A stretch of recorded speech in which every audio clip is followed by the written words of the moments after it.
Trump attorney John Dowd forwards bizarre email rant defending Robert E. Lee. There is literally no difference between George Washington and Lee, email claims, which also attacks the Black Lives Matter movement. An attorney for President Donald Trump forwarded an email to conservative media and government officials that said Confederate General Robert E. Lee is no different than President George Washington, and which claims the Black Lives Matter movement is infiltrated by terrorist groups.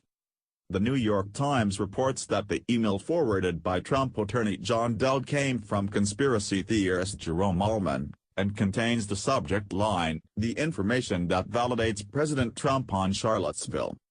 Trump on Tuesday blamed the deadly white supremacist violence in the Virginia city on both white nationalist groups and counter-protesters, insisting that there are very fine people on both sides, despite the former being made up of neo-Nazis and KKK members. An Ohio man named James Alex Fields Jr. on Saturday allegedly drove his car into the group of counter-protesters, killing Heather Heyer and leaving many injured.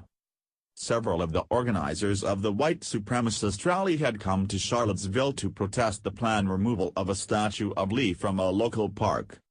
The email cited by the Times compares the Confederate general with Washington, pointing out that both were slave owners who rebelled against government.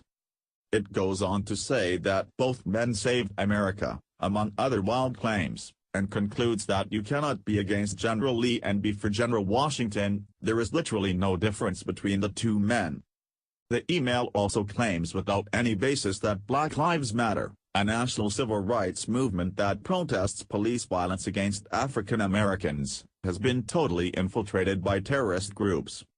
Reached by the Times, Dowd did not have much to say about the email. "You're sticking your nose in my personal email?" he asked.